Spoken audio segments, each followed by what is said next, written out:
deeply, deeply appreciate the support of this federal government at a time of real need here in Washington state. Right now on KGW News at 11, a key hurdle to getting federal aid to flooded communities in Washington has been cleared. Plus, Oregon's most populated county declares a state of emergency to address the Trump administration's immigration enforcement. And later, coming back to rebuild everything that I've had and all these relationships means everything to me. the Hillsborough community celebrates the return of a popular locally owned ice cream shop. But first, to our top story tonight, devastation in western Washington after atmospheric rivers hit the region earlier this week, which led to historic levels of flooding. Thank you for joining us. I'm Christine Pitawanich.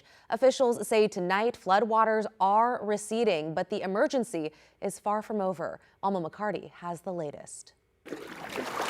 Floodwaters in western Washington across multiple counties and communities, overtaking roads and businesses. A lot of work. I guess if you have to sum it up, a lot of work to be done. Yards and homes. And I want to cry, but, you know, my house is underwater and I don't know what's left. An emergency declaration requested by the state was signed by the president Friday. The good news is that federal support is on the way. Although the full extent of the damage remains unknown. We need to coordinate with local jurisdictions to get the information of the overall cost and damage to the state, to estimate that, to make that and present that to the federal government. Emergency crews working round the clock these past few days have navigated towns turned to lakes and pulled citizens to safety.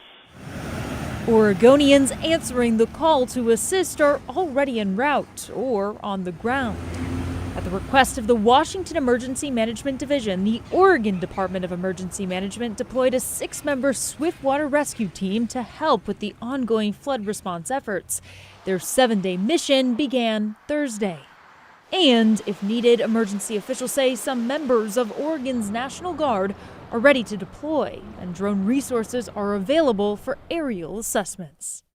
By signing that emergency declaration, people will be able to get individual assistance from FEMA for things like temporary housing and home repairs, and it will also make it so the state and local governments can get help with infrastructure repairs and debris removal. Christine, back to you. Thank you, Alma.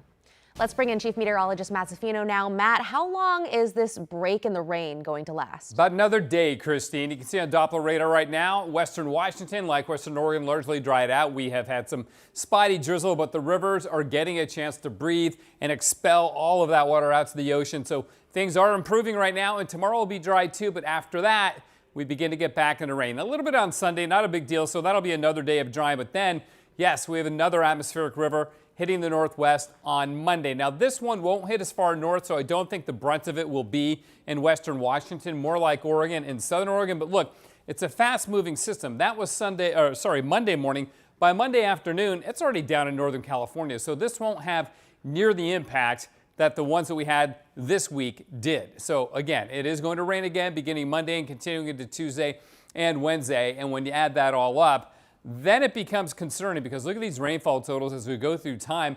They really begin to pile up. By Monday morning, not a lot, but as we go through the week next week, we're talking 3-4 inches, maybe 5 in the valleys, 7 or 8 in the Cascades. The good news is a lot of that is going to fall as snow. We'll have the snow forecast for you in a bit, but I'm also watching fog in downtown Portland and beyond. And if you look, you'll see the Christmas ships on parade. We'll show you that in a bit, Christine. Very cool. Thank you, Matt. To new video now of a massive landslide near the Oregon coast. Look at that. The slide affected at least 5 homes along Highway 229 between Kernville and Siletz. The Lincoln County Sheriff's Office says 3 of those homes are significantly damaged. Everyone was able to make it out safe, and the Red Cross is helping at least 2 homeowners. The slide started on a property owned by the lumber company Weyerhaeuser and moved all the way down to the Siletz River. ODOT does not have a timeline on when the landslide will be cleared. I hope everyone learns that the kids are the future, that we need change like right now. Hundreds of high school students in Washington County walked out of class this morning in protest of ICE and their immigration enforcement in the area. Some walked over an hour from Hillsborough High to the Hillsborough Civic Center. Students explained the importance of speaking out. I hope that the community gets stronger and we all stay together. We all need to protect each other. Americans or non-Americans, all of us together need to stick together. I'm disappointed that our legal system let it come to this. I wish that we could have done something sooner, but this is what we're doing now. We got to fight it. We got to fight it with everything we got. The Department of Homeland Security sent us a statement saying in part, quote, "Children should be in class learning and having fun with friends. These students are only afraid because of fear-mongering and lies being spread by agitators, sanctuary politicians, and the media." Meanwhile, today, Multnomah County declared a state of emergency due to ICE activity. It becomes the latest local government to make that declaration. Salem, Hillsborough, Woodburn, and Washington County have all taken similar action, though Multnomah County is the most populated area to make it. This will give the county more flexibility to request assistance from the state, respond to federal impacts, and connect people with local resources. Next week, commissioners will also consider allocating $250,000 for legal and human services. Here's County Commissioner Shannon Singleton at last night's City Council meeting. Now, earlier this morning, ICE took 2 more people from my district.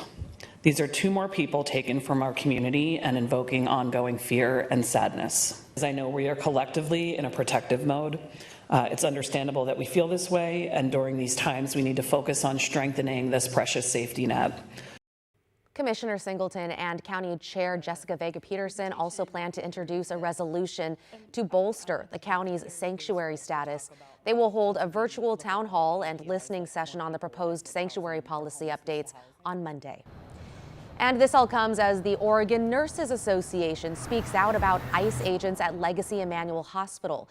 The union says officers have been present during patient exams, roamed hospital hallways, and tried to access patient information without proper documentation, things they say are inconsistent with Legacy's policies with other law enforcement.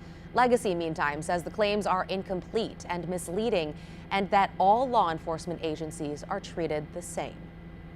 Meantime, the city of Waldport on the Oregon coast is sending ICE a message. On Wednesday, city leaders unanimously passed this resolution saying the city is opposed to housing federal agents and that the city would take all action necessary to try and discourage a local hotel owner from signing a deal with the feds. It comes after rumors started cropping up that ICE had offered a contract to the owner of the Giant Alsea Resort, which is the town's largest hotel. Yesterday, city manager Dan Cutter spoke with the hotel owner on the phone, urging him not to take the contract. I really just laid out the kind of strong, vehement opposition that so many residents in the city had. And I tried to explain that, a short-term government contract, it might provide, riches in the short term. He really needed to be thinking about this business in the long term. Cutter says the resort's owner is an immigrant who has been in the U.S. for a long time. He ultimately agreed not to sign the contract with ICE, at least for now. Stay with us as we continue to follow how immigration enforcement is impacting our local communities. You can find the latest here, online at KGW.com, or anytime on our free TV app, KGW+.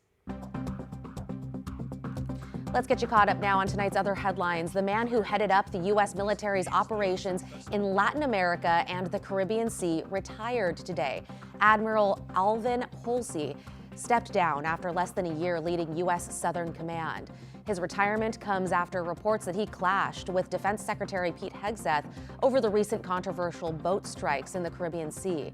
At an event marking his retirement in Miami, he reflected on his career. We have worked hard and tirelessly to build relationships and understand requirements across the region. That work must continue across the whole of government to deliver at the point of need to respond to shared threats in our neighborhood. Holsey will be replaced by Air Force Lieutenant General Evan Pettis, who has been serving as his deputy. Democrats on the Republican-led House Oversight Committee released a new batch of photos from convicted sex offender Jeffrey Epstein's estate. The new images show several famous and powerful people who were connected in some way to Epstein. That includes former President Bill Clinton, Richard Branson, Larry Summers, Woody Allen, and President Donald Trump. Today, at an event honoring the Miracle on Ice hockey team, the president downplayed the photos. But I mean, everybody knew this man. He was all over Palm Beach. He has photos with everybody. I mean, almost, there are hundreds and hundreds of people that have photos with him. So that's no big deal. I know nothing about it. None of the photos released show any alleged sexual misconduct or appear to show any underage girls, though several Epstein survivors have called the photos gross or appalling. A committee spokesperson accused Democrats of cherry-picking photos and making targeted redactions to create a narrative about Trump. And back closer to home, an effort to walk back a major tax increase could go before voters next year. Supporters of a referendum on Oregon's new transportation bill turned in nearly 200,000 signatures to the Secretary of State's office this afternoon. The transportation bill, passed by Democrats during a special session, raises taxes and fees to pay for long-delayed road and bridge repairs across Oregon. If the signatures are validated, voters will have the final say.